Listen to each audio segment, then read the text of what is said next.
Welcome to this episode here on Entrepreneur TV. Next up we have Mark of Property Tax Refund. Now, I'd never known what Property Tax Refund was, but let me put it this way.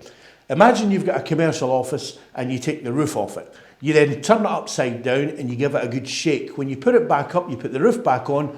Whatever is stuck inside that office, like central heating or a door, you can claim tax on. And just to give you a rough idea of the amount, this guy was on the phone to one of his clients who basically said to him, can you give me a ring back? I'm doing a sale, and it was for £16. When this guy at Property Tax Refund was waiting to give him 76,000 quid. So there is money in your commercial property, and this is the guy that's going to get it. But what makes this guy unique is he's got some story, and I mean some story. He's led some life. But I'm not going to go into too much detail. I want Mark to tell you all about it. Now, this episode is going to be in two parts because it's that good. So sit back, grab a cup of tea, relax, and enjoy this episode of Entrepreneur TV.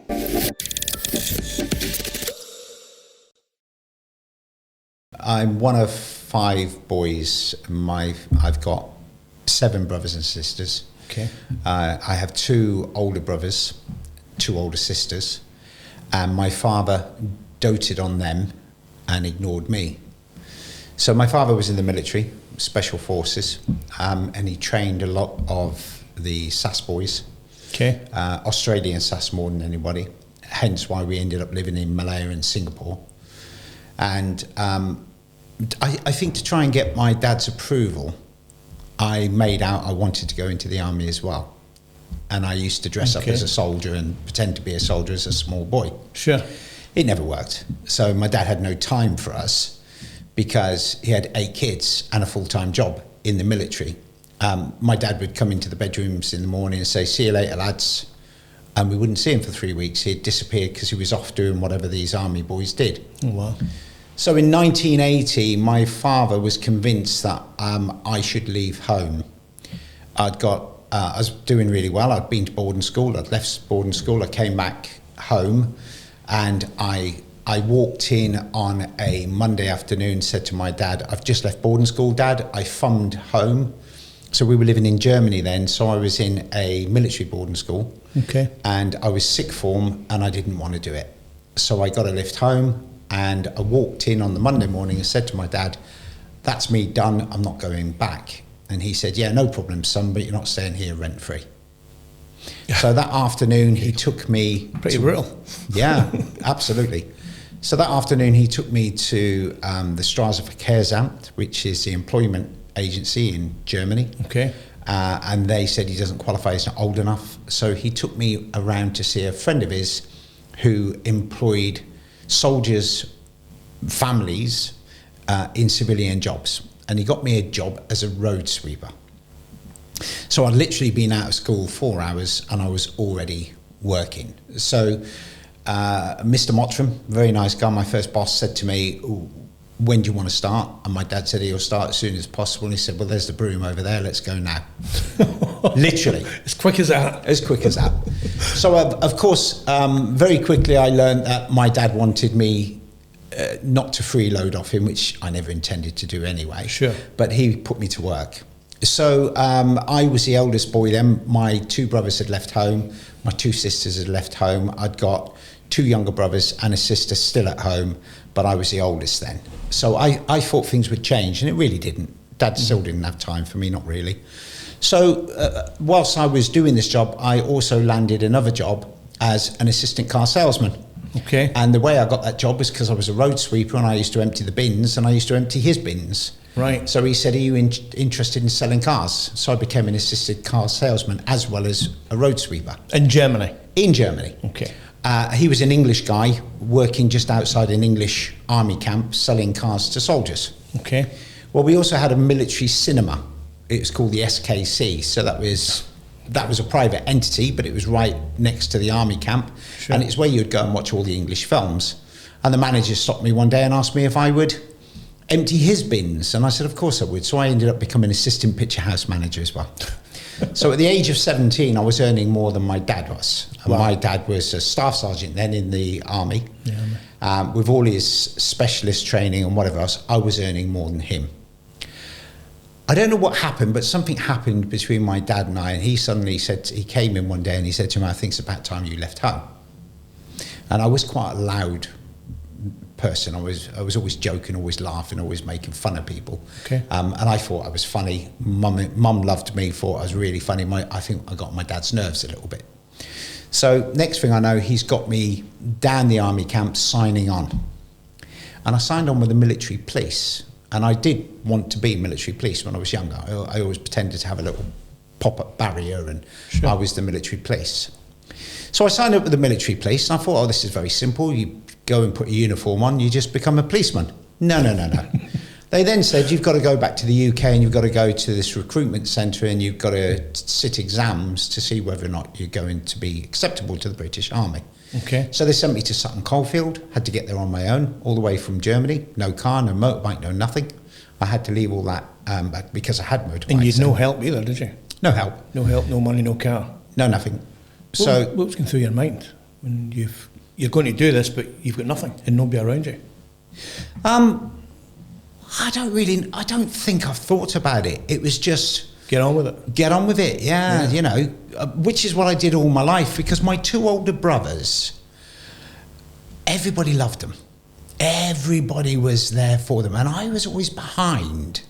I was nearly there, but not quite there. So when I did stuff, I did it on my own.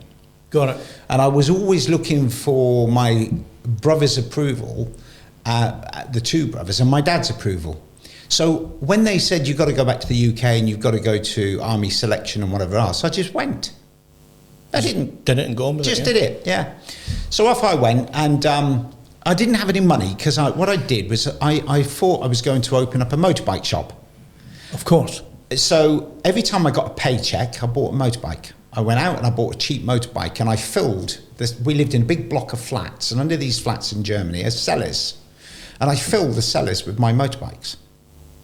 And then I was going to open a shop and put all these motorbikes in the shop and sell them. But this is before newspapers, where you used to advertise your motorbike and you could sell it. I never thought of that. I thought, I want a shop and I need stock. So when I did leave, I'd got 4 or 5 of these very expensive motorbikes down the cellar. Okay. No cash. And my dad just said, you're going in the army and you're going next week. Now, if you know my dad, who, if you back answered him, he didn't tell you off. He knocked you out senseless. And he always used to say, because me and my brothers, as we were getting older, we'd stand up to him, and he used to look at us and he used to say, you might be tall enough, you'll never be big enough. Go on. And then we used to think, hang on a minute, this guy's done things, and we used to back down. And yet later in life, when my dad was in his 70s, late 70s and early 80s, and my mum had passed, I was one of the only children that still went round on a daily basis and looked after him. Okay. And wiped his backside and did the things that nobody else wanted to do. And I would be there every day at 9 o'clock, and I'd leave at 11, I'd come back at 3, and I'd leave when he had had enough of me. And I remember once he asked me to shave his head. And I said, yeah, no problem. My dad used to have a thick head of hair. It was the Bill Cream boy, you know, he looked a bit like Elvis. And I shaved his head for him. And then what I used to do was, every time I used to come in, every morning, I used to slap him on the head. And I used to say to him, here you go, you old git. And he used to look at me, and I used to say, I'm big enough now. And then we'd laugh about it. Yeah. But my dad's gone now. He died about 7 years ago. And not long then. No, and I went round every single morning, saw him every single morning. Then this one morning, for whatever reason, I couldn't get there. So I rang him and I said, I'll be round at lunch, Dad. And he died at 11 o'clock. Oh. Ain't that sod's law? Isn't that sod's law? But anyway, I don't grieve, because in 1980, I went in the army. And they train you in such a way that your emotions and your feelings get taken out of you. Disciplined. More than that. Yeah. Yeah, more than that. And I'm not saying you're average squaddy, because I wasn't your average squaddy. So when I went in the army, the average squaddy had a moustache, had tattoos, liked his beer, didn't really want to do anything. Sure. Very lazy, very couldn't give a shit. Is it 5 o'clock yet? Is the squadron bar open? I was completely different, so I was very much into my fitness. No tattoos, didn't drink, didn't mix well with all of the other lads because I was a little bit different. So much so that my nickname was La-di-da. And I always got the very good appointments in the army, so I became CO's driver because I looked good. My uniform fitted me well. Sure. I was tall, I was slim, I was only 9.5 stone when I joined the army. So I always got the very good positions, I always got the very good job. So I wasn't your normal average squaddy, but even so, going on since 1980 right up to today, I have seen things and maybe even done things that condition you in such a way that your emotions are taken away from you. And my wife do you think that's a good thing, though? No. So my mum died. My mum was killed by the National Health Service, and I didn't grieve then, and yet my mum was everything to me, and yet and really the National Health Service killed her, and That's a strong statement. But it's a true statement. Right, so it's a true statement. So my mum was going in for a routine medical checkup, and they sent one of these ring and ride things for her. But this is when it used to be an ambulance driver, yes. Not a paramedic, an ambulance driver. So this ambulance driver, 2 of them, dropped my mum out of her wheelchair onto a pavement and smashed her leg. They then took her into A&E, never told anybody they'd smashed her leg, and bandaged it themselves. Mum was then diagnosed with diabetes. Well, she had diabetes, and they took one look at her and they said, "Oh, you're really not well. You look awful." I mean, she didn't say, "Yeah, they just dropped me out the back of a ambulance." She just said, "Oh, yeah, no, I don't feel very well." So they did some blood tests, and they said, "You're going in hospital. We're putting you on a ward, and we're going to monitor you for a week." Okay. I think I was in Tanzania doing some stuff I'll talk about later. And I was in Tanzania, and I was contacted and said, "Your mum's in hospital, nothing to worry about, no need to come home, but we just wanted to let you know she was in hospital." So I did come home 3 weeks later. Sure. Went, visited mum, walked into the ward. Well, she was in her own room, actually. Sure. My father had got her into her own room, and I walked in and I said, "I can smell gangrene." Oh, wow. And they said, "What are you talking about?" I said, "I can smell gangrene." Anyway, they said, "Well, there is no gangrene. There's nothing. Why are you causing this sort of trouble? How are you qualified?" And I said, "Well, I'm qualified in the sense that I'm ex-military and I've been around the world a bit, and I know gangrene when I can smell gangrene. My grandfather lost both his legs through gangrene." Sure. "And I know the smell of gangrene." So anyway, I had a doctor come. The doctor examined her, and he said, "No, I'm not sure what you're going on about, Mr. Phillips. She's here as diabetic." Sure. And I said, "Mum, what's wrong with you? Why are you still here now?" And she said, "Well, my leg hurts." And nobody had even looked at her leg in 3 weeks. And of course, being a diabetic, it's very important that you look after your legs and your feet. So they whipped the bandage off, and there was gangrene. So the doctor said, "Okay, it's really quite bad.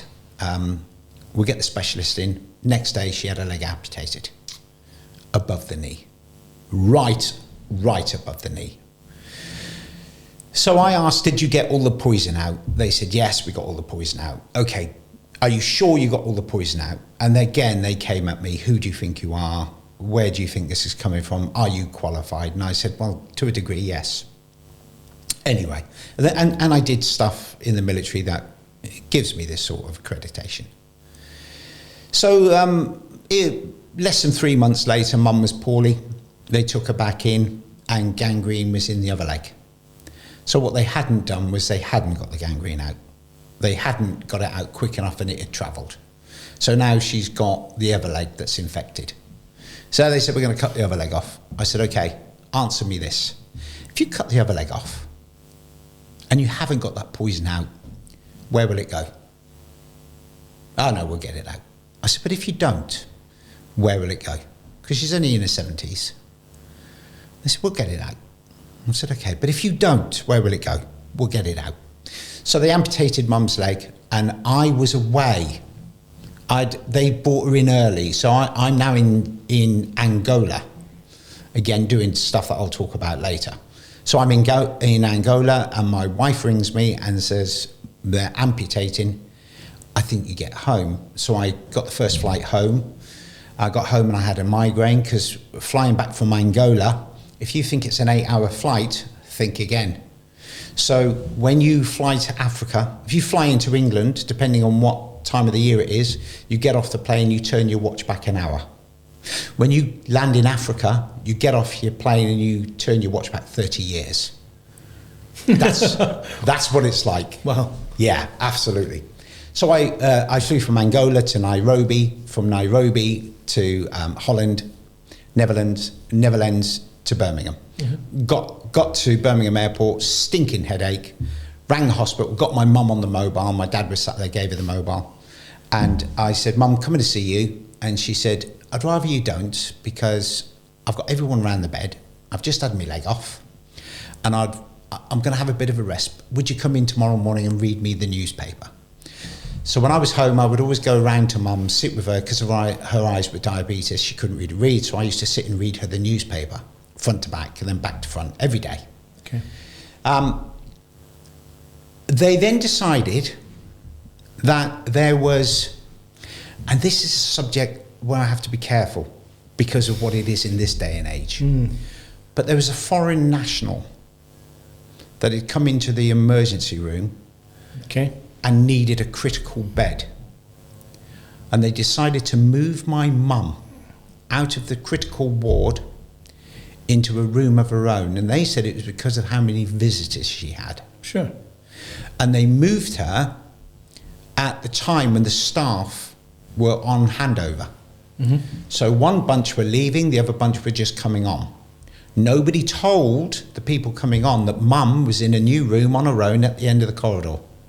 Nobody had put her name on the board or on the door. And the orderlies that moved her into her room failed to give her the buzzer. It was still hanging on the wall. When they found her at 5:30 in the morning, having died from a massive heart attack, she was in bed reaching for the buzzer.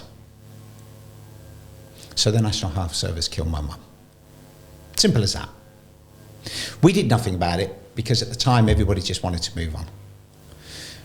So it's not easy when, family members pass away. I've had a couple pass away in hospital, and it's no easy. No, it's not. These podcasts wouldn't be possible without our amazing sponsors. Make sure you support them too and check out their website.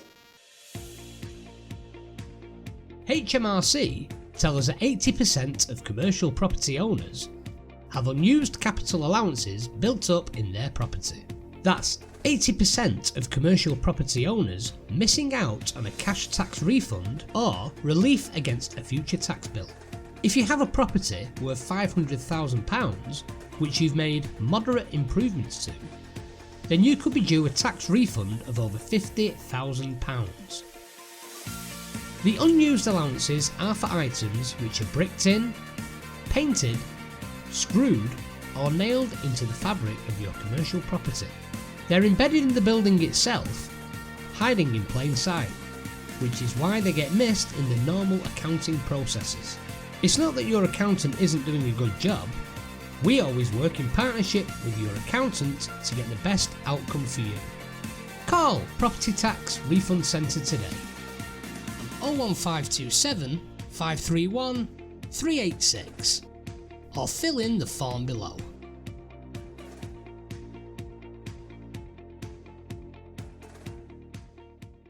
When things do go wrong, you get emotion and angry, but I think what annoys me is, do you think they learn their lesson?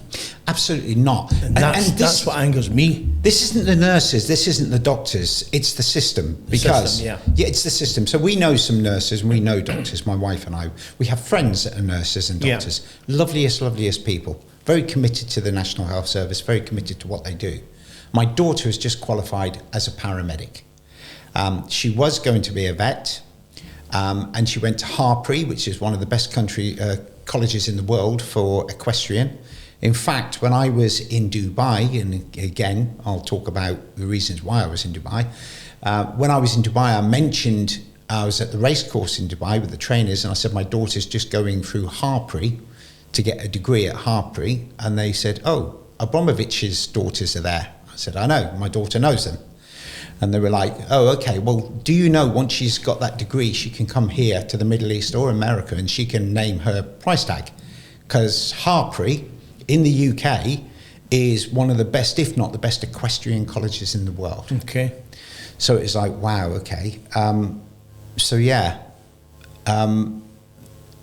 The National Health Service, the staff within the National Health Service, they do the best job they possibly can with what they've got. What qualifications they've got and things, And no, the qualifications are fantastic. Yes, I think they're... Do you know what I find missing? Common sense. Okay. And that's I find that missing in the NHS sometimes. The common sense gets knocked out of them.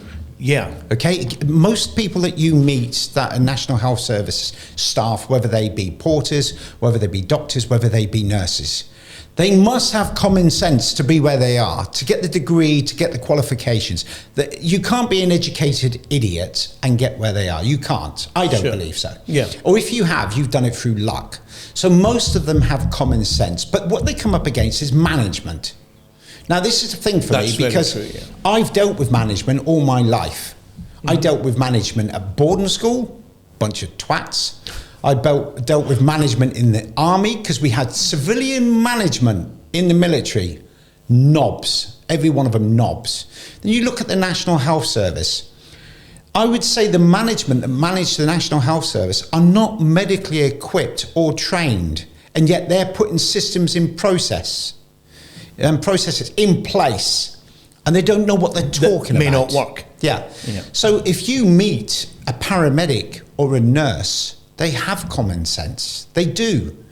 But I think they give up because... But that giving up's costing lives. Did somebody not think to check in the room? Out of all the people, maybe one missed it, two missed it, but three or four, I think, because I've had the same scenario, where I've said to doctors, why have you done this? Oh, because it's this. And I said, no, but there's no common sense there. That doesn't make sense to do that. And you've done this action, and it's now resulted in this happening. And it's like, well, it's just the way things are in the hospital, Okay, so 5 years ago, I had a heart attack, and I was in the med centre having my over 50s checkup when I had it. And the doctor who was called in to examine me was from India. Okay? Like they are, yeah. And I've been to India and I've worked in India, and I've met these doctors. Okay. And you can buy a medical degree in India. Oh my God. Oh yeah. I bought a pilot's license in Tanzania for $200. And that included a book stamped with all my flying hours. Okay. You can buy what you want in these countries if you know the right people. So this doctor from India, and if you want to pull my medical card and read it, he said, in his opinion, I'd probably had a hot curry the night before. And that was what was giving me heartburn. And it was a heart attack. The staff called an ambulance. Now, this is where it gets a little bit silly, because the staff called the ambulance. They came in and explained to me that they believe, because of my symptoms that I'd explained that I'd been having for the last 2 weeks, they said, we think this heart attack's been going on for 2 weeks. So we've called an ambulance, and the ambulance is on the way. Perfect. No, because here's the problem. The very next morning was my daughter's 18th birthday, and we'd got a surprise gift party thing and all the rest of it lined up for her. Okay. So I let myself out the back door. When I got home, my wife was crying and running around the house and calling me all the names under the sun. The hospital's just called. They've told me what's going on, and you've left via the back door. And they berated my brother, who had got me out the back door and drove me home. And I had to promise, I had to go back to the doctors there and then, and they gave me these pills because I refused to go to the hospital that night, refused. But I did promise that I would go in the afternoon, the following afternoon, which I did. But I didn't want to miss my daughter's 18th birthday. And I figured if I'd been having this heart attack for 2 weeks, one night not going to make any difference. No. But I must admit, I did sleep with one eye open like that, just in case, you know. Right, I want to move on to, because I've got a long list here. Sure. I want to move on to, you came back from the UK, you came back to the UK from Germany. You were washing cars. How did that come about? Okay, so the army train you in a lot of things, but what they don't prepare you for is civvy street. So in the army, I got up every morning and I walked across to I got up and I had an ensuite in my room. Okay. So I got up and I got showered, put my uniform on. And unlike the other squaddies that didn't bother with their uniforms, I used to send mine out to the laundry and the dry cleaners, and my uniforms were always impeccable. Because I wasn't spending my money getting pissed, I was spending my money looking good, feeling good. And so I always looked very, very, very smart. I would then get myself dressed and I would go across and I'd have breakfast in the dining hall. And then I would go to work if I wasn't on exercise or if I wasn't off doing what we do. Okay. I would then come home, I would get changed. Lunchtime, I would come home and get changed into my sports stuff. I'd go and play squash or whatever. Then I'd go and have dinner in the dining hall. And then I might get a toothache, so I'd pop to the dentist to be seen immediately, or I might have a little bit of rumbling in my tummy, so I'd go straight to the med centre and be seen to immediately. I'm assuming all that disappeared with what you're coming with, and you couldn't do that. And then you come out the army and bloody hell. Shock. Shock isn't the word. Can't get an appointment with the doctor, can't get an appointment with the dentist. Yeah. Luckily, I didn't need doctors and I didn't need dentists, but the shock was, at the end of the month, there was no money hitting my bank. Sure. And then you had to find rent. I never paid rent when I was in the army. Of course, yeah. Yeah, never paid All for included. anything. I never had a car. So I used to I used to steal, and that's the only word I can use for it. I used to steal Land Rovers from the army camps, right, and use them as my own car. Sure. So some weekends, if I couldn't get a Land Rover to come home, when I was in the UK, I was based in Tidworth some of the time, I would take a 3-ton army lorry and come home in that, take my mum shopping to Quick Save. Do you remember Quick Save? Yeah, I remember them, yeah. And I used to be pushing my mum's backside into this lorry to get her in so we could go shopping. We used great big truck into the Quick Save. But so when I've had a car, I used to drive all the military vehicles everywhere. And then all that disappeared. So I moved home with mum and dad and 2 of my brothers and my sister. Okay. And I ended up it was only a 3-bed council house. So when my father left the army, he was going to Australia because he had trained the Australian SAS. They said, come and live in Australia, we'll look after you and whatever else. Dad came home to the UK to get ready to go to Australia, and his mum was very, very ill. So he said, I'll stay till she dies. So it took her 3 years to die. And during that time, my dad was offered a council house. And because he had been in the army for 25 years, you have a right to buy that council house at the price that it was 25 years ago. Okay. So he bought it, something stupid like £5,000. Sure. He bought it. But very quickly his money was going because he was paying for his mum's funeral, paying for this, paying for that. And then by the time you never had a job at this point, did you? No job at all. And then my dad gave up on Australia and decided he couldn't be bothered. He was just going to stay in the UK. So in a 3-bed council house, and a shitty 3-bed council house at that, in a terrible area, awful area of Birmingham, in a rundown park called King's Standing. Okay. But everyone used to call it Sutton Coldfield because it was on the road for Sutton Coldfield. Bullshit, it was King's Standing, and it was a shithole. So I used to constantly have arguments and fights with my dad about this, saying, why are you living here? You know, you've done all what you've done. Why are you living here? And he said, it's just easy. It's just easy. Sure. I don't have to do anything. It's just easy. And I never got that. I get it now, but I didn't get it then. So yeah, I had no job, I had no money. The army just spew you out. And I decided to PVR, which is called premature voluntary release. Okay. I'd lost interest in the military. Okay. After the Falklands, I've got to tell you the story. So when I was first in the military, we had an African dictator come to our training camp, Idi Amin, and we were demonstrating to him a bar mine layer lays mines, and he wanted to buy them so that he could use them against his own people. And that was the first shock for me. And then later on in life, we had another dignitary, and I won't mention this person just yet, and we had to put on a display. Well, I don't know why this was, but for some unknown reason, in the Falklands, the Sir Galahad, which was sunk, they decided to load all of our blank ammunition onto it. Okay. Why would they send blank ammunition to the Falklands? But they did. And we never got to use any of it, obviously, because it's blank. It doesn't fire anything, it just goes bang. So we were asked to put on a show for this person, and I was told, run up the hill there with your men and shout bang, bang, bang. And I thought, enough. I've had enough. So I decided to PVR, premature voluntary release, and I bought myself out. Cool. Come home, and there's lots about my time in the army I would like to tell you about. But I came home, and my dad said, what are you going to do? And by this time, my dad and I had a little bit of a better relationship in that he spoke to me. Okay. I said, I'm going to stay here, Dad, till I make up my mind. And he said, okay, crack on. And I was sleeping on the floor in my brother's bedrooms because we couldn't get another bed in there. Okay. And I woke up one morning, my brothers had gone to work, and I thought, I don't want to ever work for anybody again. What am I going to do? And my dad said, I'll tell you what you can do. You can wash my bloody car if you like. I went, yeah, all right, Dad. So I went out and washed his car.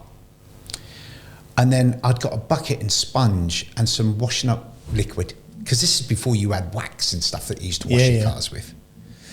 And there was an industrial estate, literally 100 metres down the road from us. So I walked there with the bucket and sponge, and I knocked the door of this little porter cabin. I said, is that your car, mate? And he said, yeah. I said, can I wash it for £2.50? And he said, you can wash it for £1. I went, all right. And I washed his car, and he gave me £1. I went to the next place, knocked the door, can I do it for £2.50? He said, I'll give you £2. Within a week, I'd got a round, so like a window cleaner. Sure. But instead of windows, I was cleaning cars. And I was washing and rinsing them off.